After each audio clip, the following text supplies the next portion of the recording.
Hello there, and welcome to the Impact Zone podcast. We're back again to talk more TNA wrestling shenanigans. And, well, I kind of want to talk about this whole turning point in TNA. Like, we've kind of touched on this subject a bunch, here and there throughout, like, the last couple of years or so. Um, and like we didn't really talk enough about it on the Slammiversary video that we just had come out fairly recently there, where we discussed the record attendance that they just got. And I know some people are going to say, oh well, it was only 7K or 7 whatever K people or whatever it is, but you've got to again think about how and where they got this. And the thing is, like, I do think that we've talked about it like a little bit here and there, that like the traditional media is a smaller and smaller pie of what you need in today's modern age of professional wrestling. Like aka TV, cable, whatever. And I'm not in the US, so I don't know much about their TV, cable, like free to air or fairly cheap variants options of getting these sorts of shows. I don't know about the level of distribution of some of these networks, etc. But obviously, this is still a big thing for traditional media is still a big thing. Streaming is certainly another big thing. Like, you've got the TNA Plus app, and you can get it on a lot of different services, but realistically, you saying that you can get something through something else or via something else or whatever else it is, doesn't really matter all that much. What you like, obviously, we're going to talk about the TV deal as well, but the streaming deal that WWE has got is, I think this is like the first one. No, Peacock is like the first one that they got, wasn't it? Or was there any other ones? Like, they had the WWE Network. I'm not really counting Twitch either, or YouTube. Like, I don't really think that can count. And I kind of keep wondering why they went away from, having their YouTube streams and things like that, because it's simple, easy, and accessible. And, if somebody says, I want to buy the pay-per-view or whatever else it is via YouTube or whatever else it is, it's right frickin' there. And it's a global thing. You can buy it in New Delhi to Australia, where I'm from, again, or, whatever. You can just get it, it's already translated into your language wherever you are in the world.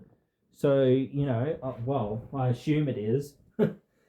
That is one thing that I don't think that does come up enough, because people don't really think about how does something get distributed or whatever to places with other languages, and things like that. Obviously, they've got their French commentary that they have. Sometimes at Slammiversary and other more larger events. But thing being that it is very much one of those things of, like, even if you don't see the commentary or the French commentary or the Spanish commentary or whatever else it is,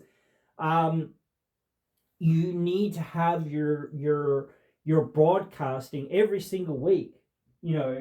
Every single time that you have a broadcast, especially new broadcasts, but certainly old broadcasts too, you need to have it in as many languages as humanly possible.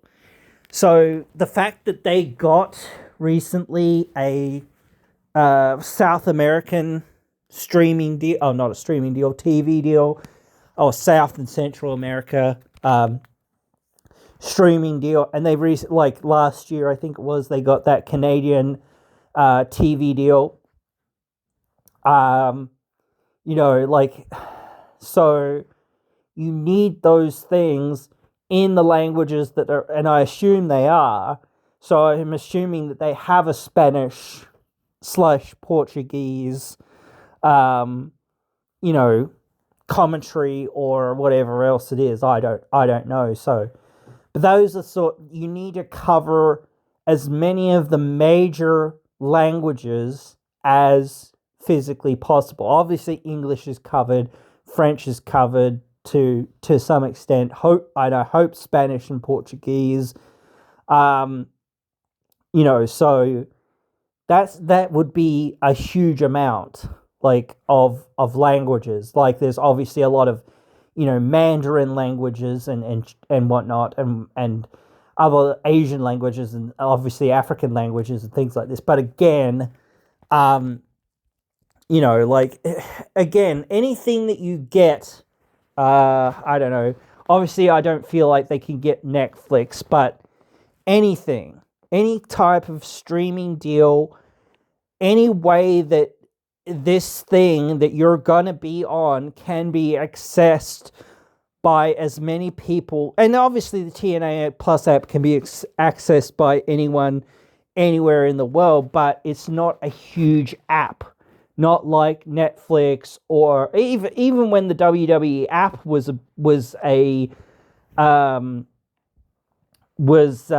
around, it wasn't a huge thing. Like, it just existed, kind of thing. And you can kind of look at, I don't know, things from after that, they decided, well, we need to get onto, a bigger stream. Actually, like, now that I'm thinking about it, like, wouldn't Peacock be a good thing for them? Like, that would be the best thing for them in some ways, because they just had wrestling on there, aka the WWE. They just lost the WWE to Netflix. And, like, I think AEW is on Max or something like that. I don't know. Sorry, I'm not really following. I know that they got some sort of streaming deal, but again, if Peacock just lost TNA, or if they just lost WWE, TNA's right there, and hey, you want to fill some content, So that would actually make a whole lot of sense in some ways. Get on there, and you'll get that next level of distribution. It might not be the best, but even so, even just something a little bit more here, or a little bit more there, would be really good. Because again, just saying, oh yeah, we've got a US TV distribution that's pretty decent, like the 10 million that they're looking for. At least, like, that's not really a whole lot, really. Like, I think, like, I can't remember what AEW's on, but they're like on 250 million or something. I don't know what they're on. They're on way, way, way more. And WWE has always been raking in the numbers. So, like, to me, realistically, like. And the thing is, like, they've been able to do a lot with the small budget that they've kind of got. And they've hit a lot of home runs in the last, like, 2 years, especially ever since the rebrand to TNA. They've hit these big swings, and I've said it here and there. I think I said it in the TNA video a little while ago. I feel like they really need to find a way to keep the momentum up. Like, they've kept the momentum up in some ways, in some forms, in some fashions. And it is in some ways kind of cool, in some ways that, like, or more casual people can just tune in when they want to tune in, or if they go, oh, well, now I'm really invested, or I want to see what's next, or whatever else it is, or, well, I'm no longer interested or invested in this or in that as what I was, whatever it is. Or I just want to break from WWE, or I just want to break from NXT, or I want to break from, whatever it is, whatever, I'll give this a go. There's some people here that I don't really know, and I want to see, like, what they can offer me, And that's what you've got to do. You've got to appeal to people in lots of different ways, but you've got to, like, the number one thing and the number one issue that they've been facing for the last, like, over a decade has been accessibility. No one can really get their programming that easy. And yes, you can go on YouTube, and yes, you can go, or you could go on their Twitch. I think they've reactivated it now, but I don't know how much they're doing on there, and how much is on there, or whatever else it is. You could go on their TNA Plus app now, but, like, really only, like, the hardcore people kind of have that, and, like, maybe the casual people will download it for when the big shows come along, or whatever else it is, and then they'll, proceed to delete it. But the thing is, like, again, instead of getting TNA Plus, you could just get, Triller, and friggin' just about have every friggin' wrestling program on there anyway. So it's like, am I just going to, like, if you're a wrestling fan, am I just going to subscribe to TNA, or am I going to go and watch GCW? I don't know. That's up to you, but, like, or am I going to go watch Ring of Honor? Am I going to go watch this? Like, there's so much out there if you're a wrestling fan. But to me, like, again, if you're a wrestling fan, there's all sorts of levels of wrestling fan. Like I say, there's the very most casual people of sort of wrestling fans. And if I wasn't into wrestling like I am, it might be for me like what football and cricket are. Because here in Australia, those are the, like, two main sports that people sort of play, and sort of are our sort of semi-national, international sports or whatever.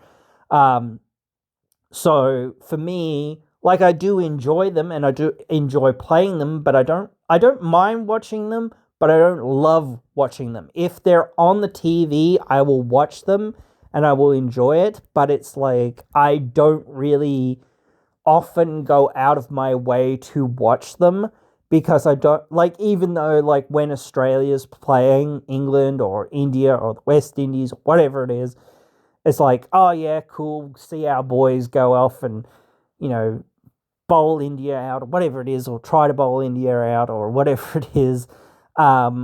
So you've got something to kind of root for. When it's like the AFL, it's like, oh yeah, that exists. Like, because I live in Tasmania, which is just about, like, potentially going to get a new state football team in the league. It's like, that's one of those things of saying, well, now I might have something or team to kind of root for. So, like, then I might be invested in some regards. But they have so many other sports that are here that are interstate and on that national level, and I don't pay any attention to them. The basketball, the women's basketball, so netball, a bunch of other sports, whatever, some, state cricket, whatever, that's on the T20 is on, that state and national level. I don't really pay much attention to that. So again, it probably would find myself in that regard. I am a casual fan of it. I'm not a really person that goes out of my way to watch it. Like, and I'm not a parent, so like, I don't have kids to think about to say, oh yeah, they're watching the cricket, or they're watching the footy, or they're watching the wrestling, or whatever else it is. So it's one of those things. If you're a parent of kids that are much more into it, then you might have a not so much casual, you might still have that casual edge, but you might have your kid be telling you all about Rhea Ripley or whatever else it is, or whoever else it is. And if you watch it with your kids or whatever else it is, you might be going, oh, I actually kind of like this person or like that person or whatever else it is, or I kind of see where this person's coming from. And it's like, again, any soap opera drama kind of show, you have all these characters and you have all these people with all these motivations, and it just grips you, the Shakespeare to the masses type thing that they do, and the athleticism and everything that they've got to do to go through to get to this level in WWE or in AEW or in TNA or wherever else it is.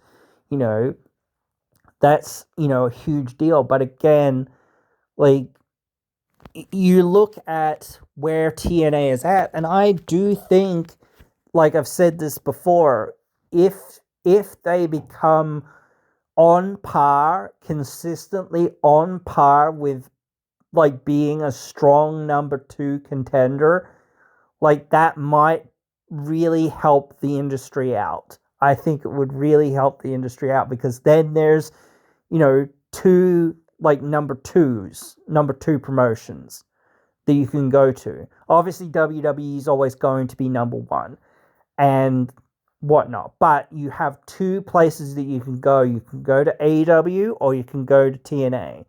Like you can still do that, but it's still like a really big difference in them. Like, although TNA has a longer history and, they have had, more views in their history and whatnot than what AEW has ever had. So, again, you can't compare them apples to oranges per se, but, if somebody, and this is the thing, like, TNA is not really backed well enough. They're not supported well enough. Like, if they were, like, that's where we'd be at. We'd be like, okay, we want to see who's best, who's got the best roster. Now that everyone has, or each company has a almost equivalent budget to the other, and an equivalent level of streaming, in an equivalent level of everything, an equivalent level of traditional TV, streaming, whatever, social media, blah blah blah blah blah, all these different levels that you can find these things on and get to see little bits and things and whatever else, and feel like you're part of it. It is one of those things of going, oh, okay, yes, you can see some of the moments somewhat on YouTube or on Facebook or on Twitter or on Reddit or whatever else it is, but you really can't, like,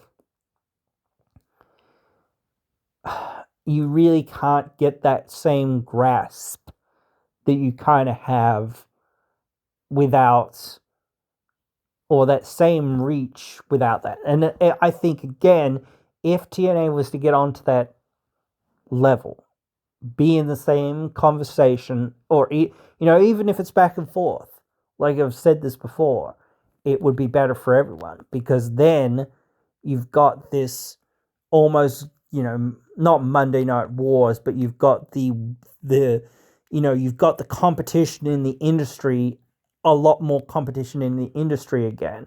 And yes, no one's really going to be able to unseat WWE at number 1, but now you've got like 2 big seconds, kind of like 2 close places that are, really close at being second.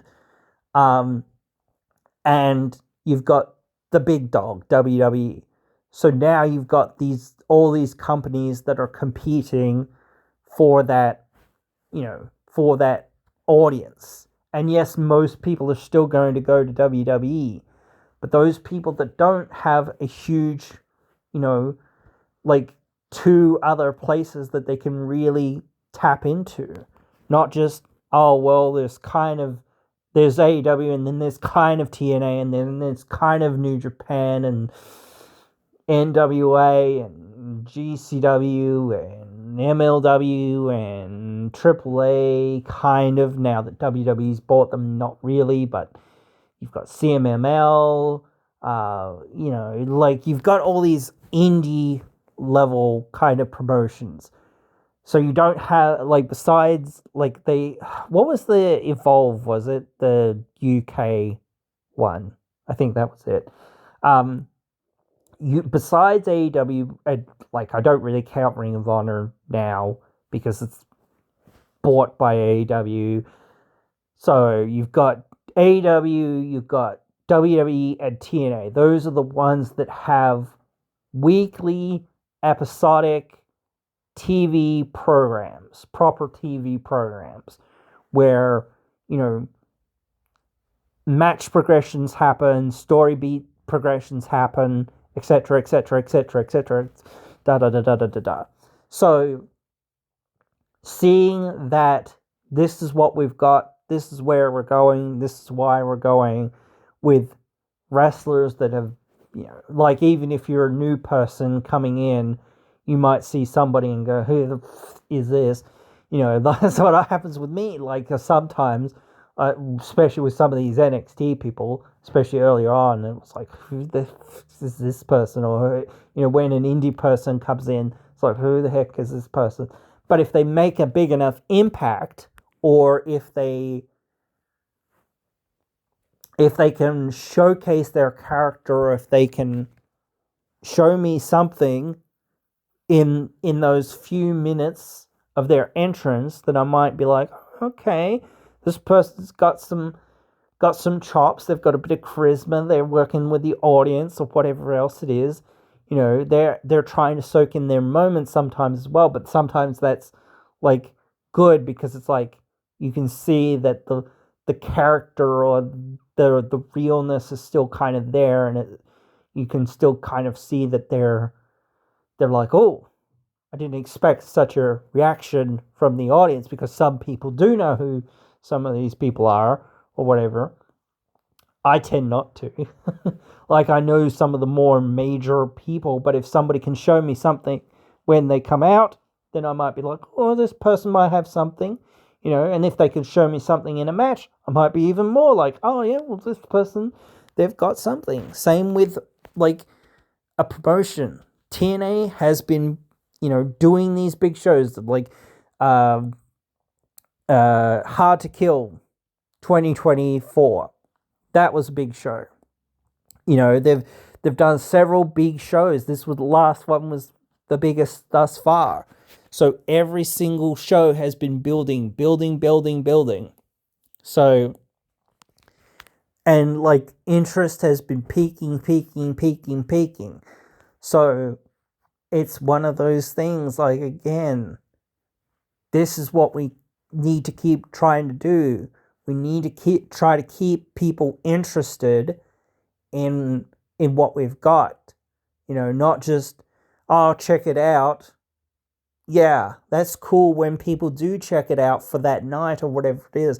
That's another reason why having the live episodes is so much better, because it's even if you might think some of the things that might happen on this upcoming live episode that they've got, or whatever it is, this might go out after it, actually, I don't know, but, when you tune in and you go, oh, okay, well, I get to see these things happening in real time. I don't, there's no spoilers. This is happening right here, right now, or whatever else it is, or basically happening right here, right now. It feels much more alive, because it's cool. I can't, you can't know what's going to happen. And even like I said before, when it's we were going through the spoilers to try to get what was the card, or what could we expect, or what's going on. I couldn't find all the reports, or I couldn't find all the results, or whatever it was. So it was oh, or maybe misread something, or didn't read it in the right way, or it didn't seem to make sense, or whatever it was. here and there. But again, like once you actually see these things go live, it's like, oh, okay, cool.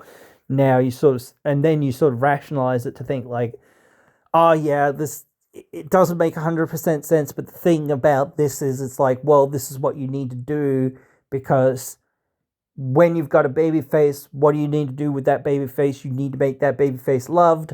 You need to make the heel hated. So you need to have that internal thing going on where it's like, okay, this is what's going on, this is where we're going, this is why we're going, you know, etc., etc.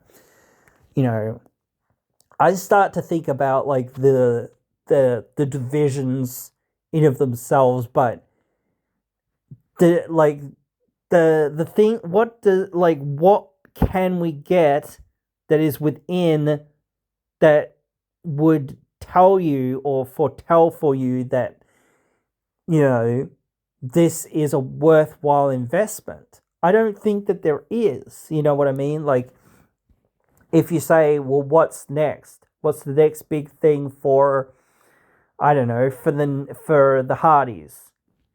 And I said before, I don't really have any interest in seeing the Hardys versus the Dudleys as far as being a tag team, like a tag team title match, because I do think that it's more about legacy and history and all of that stuff rather than being about the titles. The titles don't need to be on the line. This is a match that, sure, whatever. But the thing is, as well, it's like, I like the idea and the concept in some ways of that match, and it would be a big draw in many, many ways. Like, this is what I'm trying to think, like, how are we drawing more people in for the next thing? And the ball keeps rolling. The ball keeps rolling. The Hardys, they're going to be out of here, probably.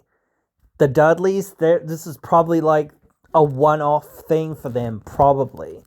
Like, they're not sticking around. Like, and even if they were, like not so what, but like, so what? Like, really? Like, what are you going to do with them? You know? They're a legendary team, but, like, they can't go every week, you know?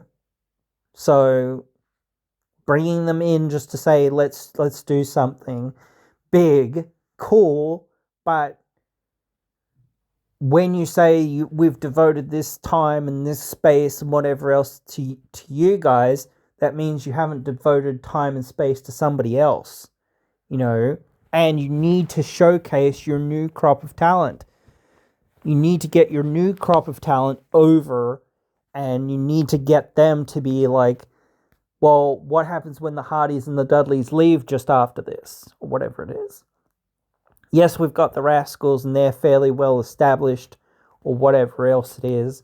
You've got, you know, First Class. They haven't really been established as like, you know, tag team gold material yet, but like they're you know, charismatic and cool and whatever else and all this stuff. So they could be tag team gold material. But the thing about that is, it's also like, well, you kind of want Casey in the X Division to challenge in there and to do stuff there, because he's pretty much the only, like, X Division heel that I can really think of right now. And then you kind of want Francis to be in the world title division, because, again, there's not that many, like, top level people that can be great heels right now.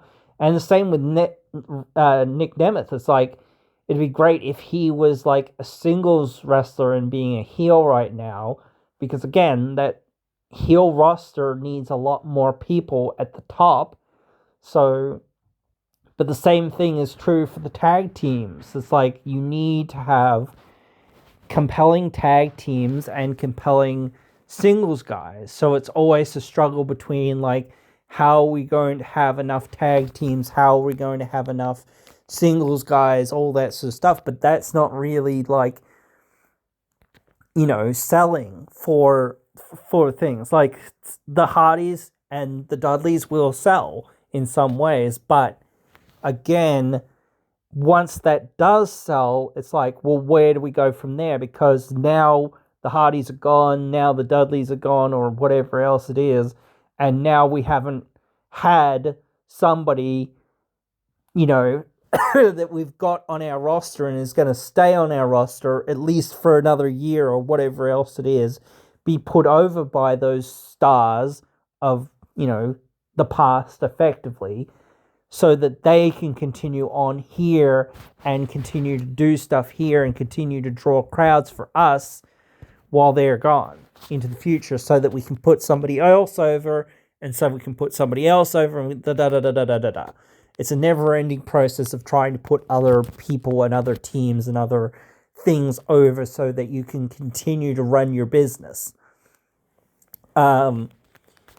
So, and again, like we said this before, again and again and again, how many people in any given division or any given company is too many people that are quote unquote old timers or people that are, whatever, in that kind of conversation. Look, Brian Myers, JDC, those guys are not that old, but they're certainly older and, probably like guys that, you've kind of missed the boat with type thing. They're never really going to ascend up to that level of being the top guys, the top people, the draws that, you like, but you can still use them to help build younger talent. But the thing is, like guys like Eddie Edwards, guys like that, same sort of thing. Starting to get like and Eric Young, he's way over there, and the same thing with Kaz, like, and even Diener. Like, some of these guys are like guys that are really good fixtures of your company in some ways, but it's like, how do you keep some of these guys going so that you can put other people over enough to get like more other people coming in that, the ball keeps rolling, so to speak, because you've got to be able to have somebody fill their roles effectively, but you don't want to edge them out, if you know what I mean. You want them to feel like, well, I still have something else that I could, draw for this company.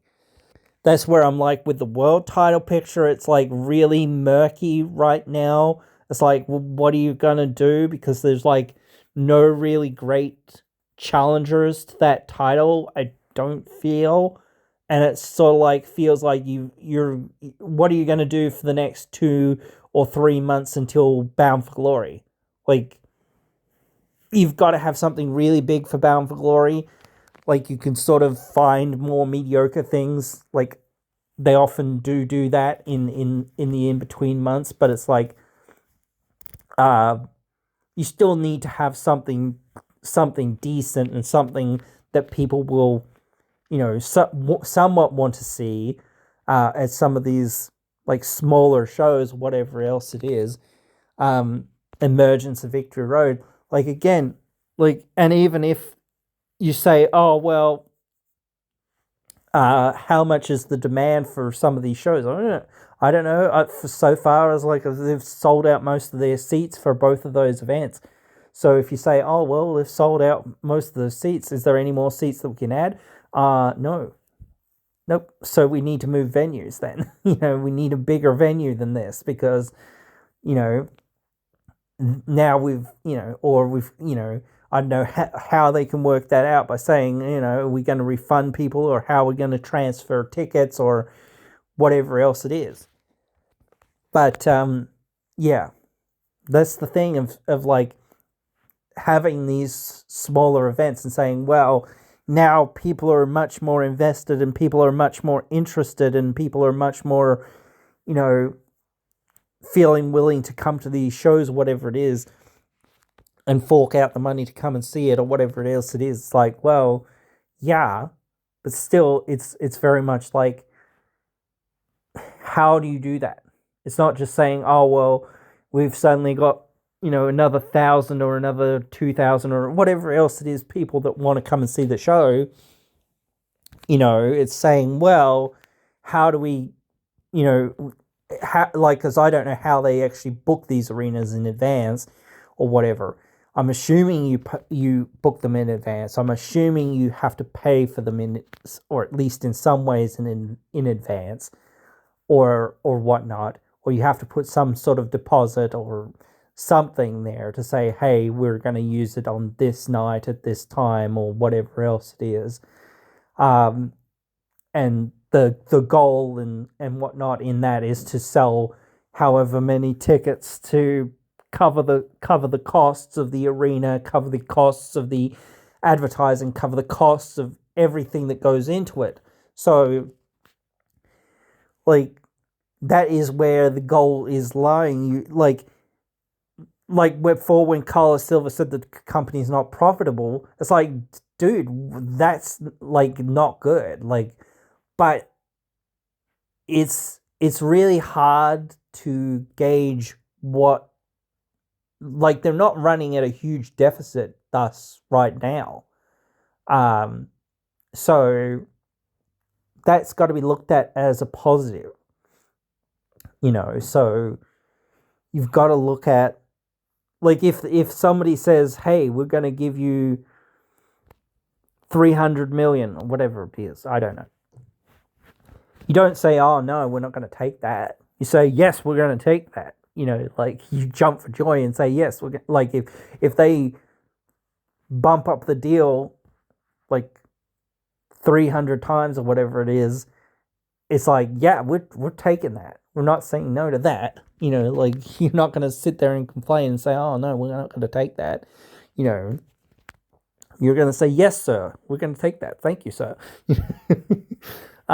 So those are like when that, or if and when that does come in, you've got to start going, okay, now we've got a much bigger exposure. So now we've got to expect that all the goodwill, all the stuff that we've been trying to do, all these things that we, and, not just saying that we're going to deliver it in the arenas, as far as like we're preparing for enough fans that want to come and see the shows that are in that area at that time. We've got to say, oh, well, the tickets still have to be, reasonably priced. You can't just say, oh, let's charge exorbitant fees like WWE is doing, like with some of their shows. It's like, what the heck is going on with the ticket prices there, bro? It's like, yeah, some of the tickets can be very expensive. Like, ringside is always way more expensive than even the seats behind it or whatever else it is. But, going and getting to see, or getting one of those, custom seats, at Slammiversary or Bound for Glory or Rebellion or whatever else it is, it's like, those are collector's items for some of those people that really want to go out of their way to have those. So, and you get so many other perks and other things that, pay for the ticket if you do buy those things. But it is only for those really dedicated people that really want them, and, can afford them. So, but yeah, like, certainly it doesn't take away from seeing some of that stuff. It's always going to be that until we get to that point of saying, well, how do you get there? Like, it's all those negotiations that they've kind of got to do, all this song and dance that they've got to kind of do. And they've got to prove that the product is viable by not really having the data, or at least the current recent data, direct data, to kind of prove that it is, if you know what I mean. That's the biggest hurdle of saying, how can we prove that this thing will draw a crowd? Like, that's been the issue. That's been the issue for so long, of saying, how do we showcase that we're on the rise in some ways, and people are interested, and people are willing to pay, and people are willing to give us a chance, but it's not just saying they're willing to give us a chance. You cannot, strike out, so to speak. You cannot not deliver on things. You have to deliver on these things. If somebody, and this is not external to certain things, but if the fans want something, you have to give it to them at the end of the day. This is where we're at, and this is where we're going to be. Like, I know some people will say, well, that's the same thing we're saying with Joe Hendry. They said that, I can't remember when, but you've seen this for the last, I don't know, couple of years where, like, Nick Nemeth came in. He lost his inaugural match against Moose for the title. 6 months or so later, he won the belt. Joe Hendry, first time that he really got in there to be in that world title picture, he lost. 6 months later, he won it. So now Santana, he's gotten in there. I hope it's not 6 months, but like that's kind of been this thing. And same, you could go back to Josh Alexander. When he won the belt, they took it straight off of him, and then he didn't get it back for like whatever it was, 4 or 5 months or whatever it was. So that people were more invested when he won the title, kind of like coming off that big storyline where Moose had stolen the title from him, and all of that. But also, people were kind of invested in some ways because it had been like that title had been in like on an AEW contracted wrestler for like a year, like 6 months or whatever it was. So again, like you've seen these people, like a lot of people either win the title or come close to winning the title or something else happening, and then like they go on a short journey of some sort, the hero's journey, to get to the title for the second time, where they finally actually, take that title and are now going to run with it for a few months or whatever it's going to be. You can even like do this on the like the women's side. Look at when Jordynne Grace lost the title, then she finally somehow won it, after so long, but then she lost it again to Purrazzo, and then only after however long of rebuilding herself and finally coming back and doing all these things and whatnot, did she finally beat Purrazzo and overcome her. Same thing with Masha Slamovich. When she first came in and challenged Jordynne, she didn't beat her. It took her like whatever it was 2 years later for her to actually beat Jordynne and win the belt. So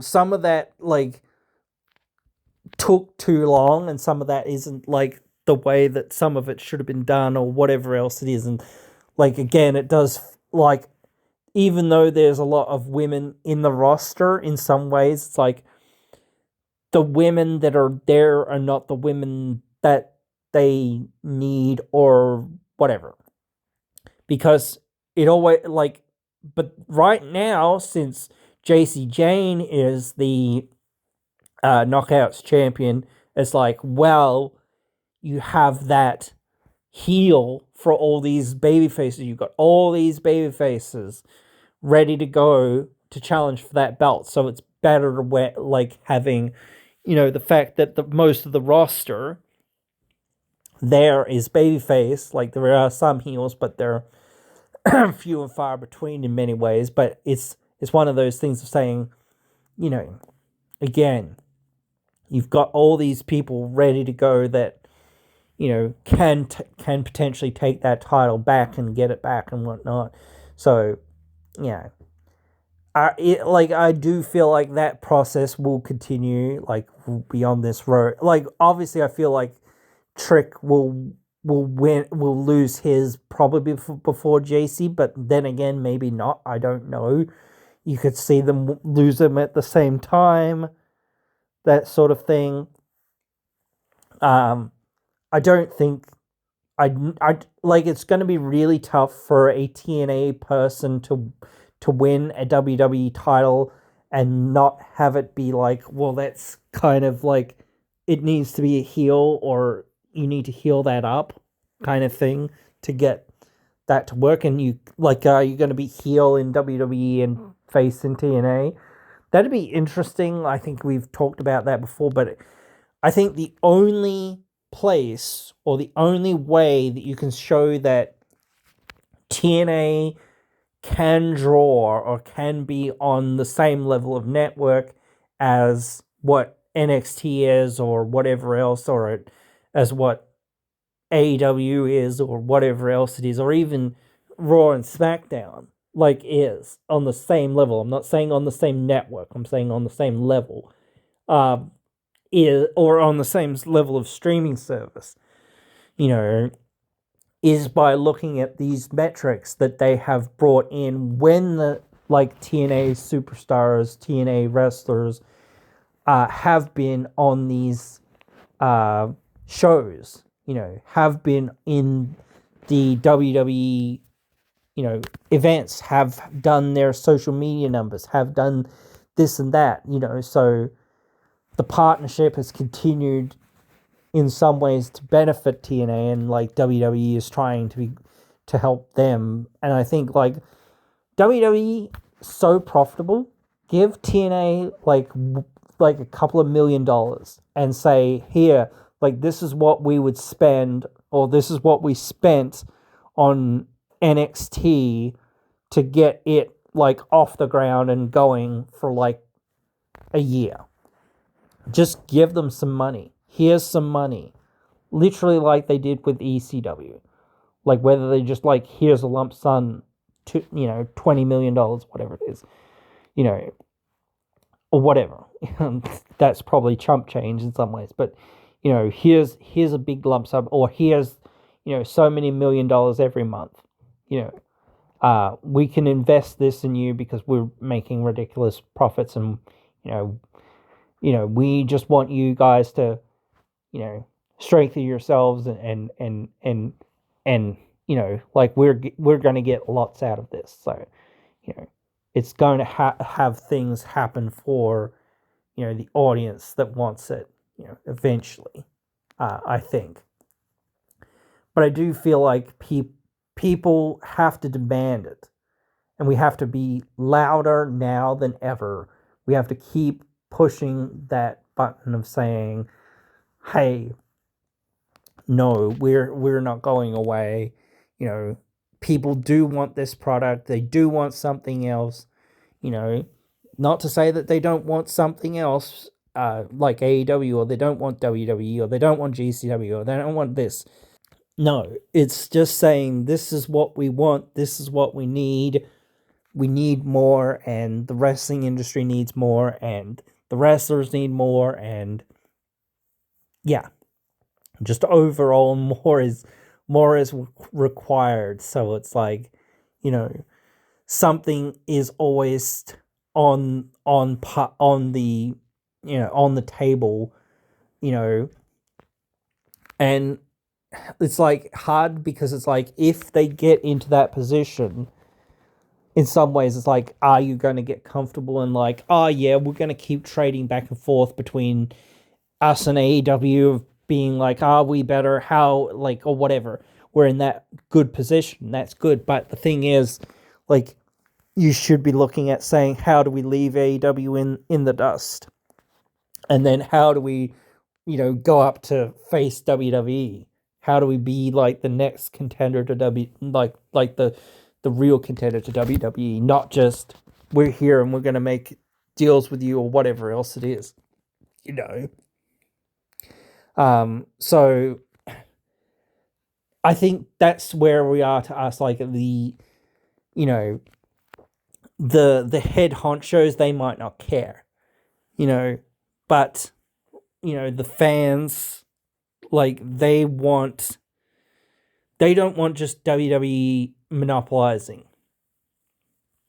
They don't want, that sort of thing. And it does feel like AEW is kind of fallen into that, well, in some ways, because like they're they were trying to do a lot of this stuff, or they felt like they were trying to do a lot of this stuff by undermining Ring of Honor, by undermining New Japan, by undermining TNA, and by saying, right, well, you're going to have no option but to come and work for us and to, do for us and whatever else.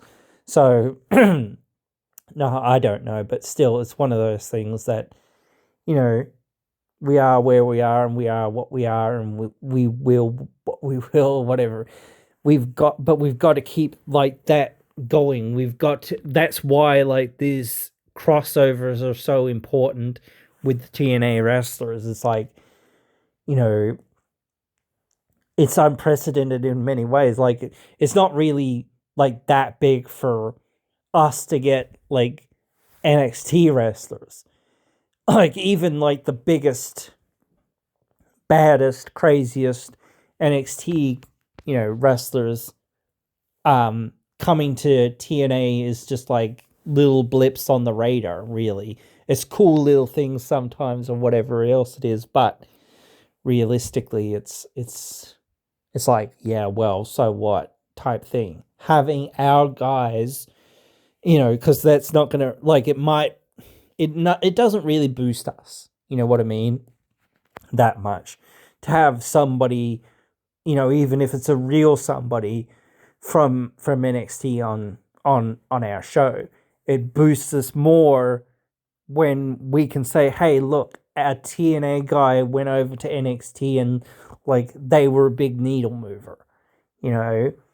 Joe Henry was a big needle mover. Mike Santana was a big needle mover. The Hardys were a big needle mover. Like, yes, they were a WWE product, but whatever. They're with TNA right now, so that can be something that TNA says, hey, we did the thing. We brought the fire. We brought these guys over, and you guys took them and used them. Our talent. And that does get people to go, oh shit, we've forget TNA has the Hardys, and we've never seen Mike Santana or whatever else it is, but we've heard of him maybe, or whatever, or maybe that we haven't heard of him, but like now we get to see him, and he's like, oh, okay, this guy, all right, this Barriqua, New York guy, whatever,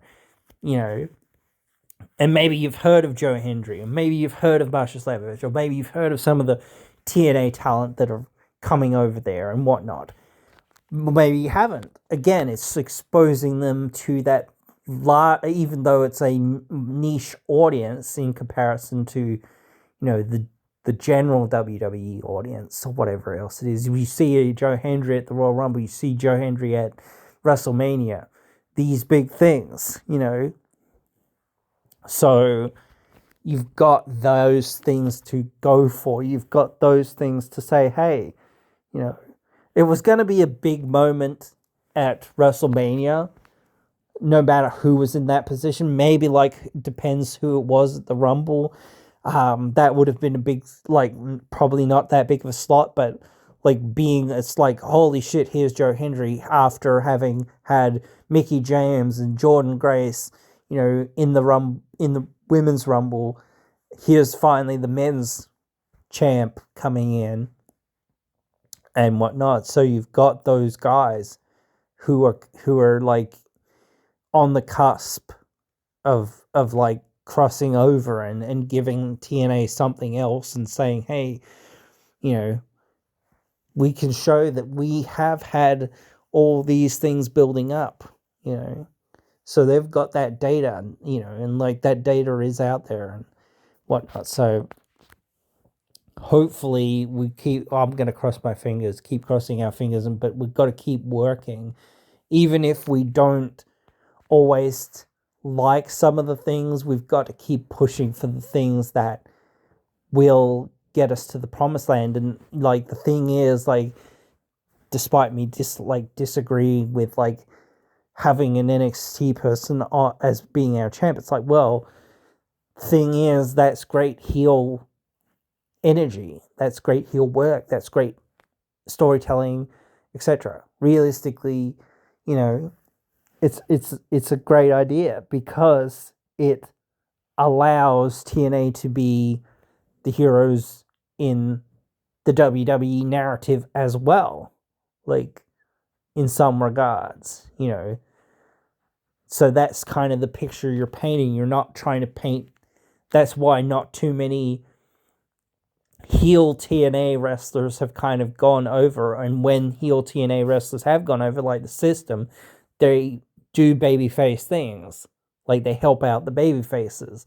So you've got this whole narrative of TNA being quote unquote the good guys always in kind of all of this, you know, in some regards. So, and WWE's playing into that narrative.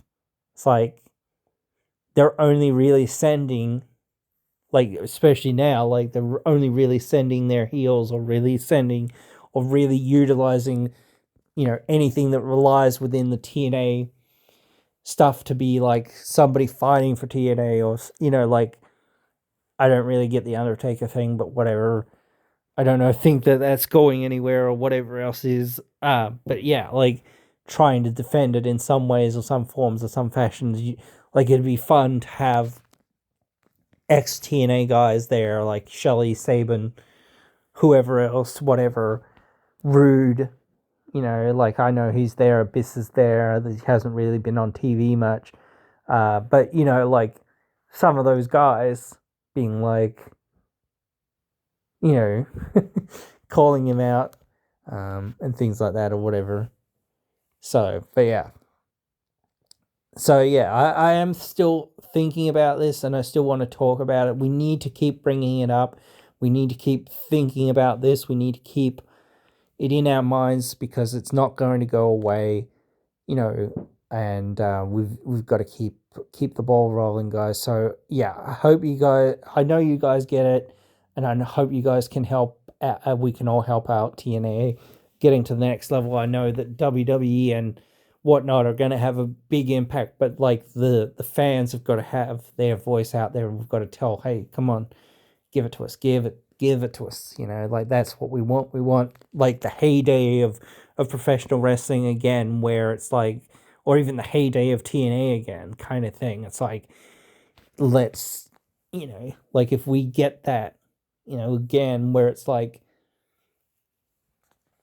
feeling like not anything can happen, but like you can go anywhere, you can do anything, you've got so many options, like on the top level, or it's in some ways on that top level.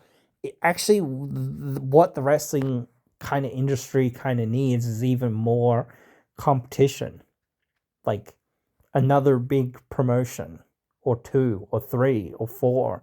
You know, realistically, WWE should like really separate its brands and say, okay, you know, your Raw and SmackDown are going to compete, like literally compete for, you know, it's still under the WWE umbrella, but you're, you know, maybe we'll have a draft once every now and again or whatever else it is or whatnot. And we might have some brand warfare and whatever, and we might have wrestlers appearing, you know, from both shows. It's like, well, whatnot, but still, you know, you're still competing on each night for, you know, your brand or whatever else it is, you know. So, but yeah. Anyway, guys, hope you've enjoyed this one. Hope you will join me again in another one.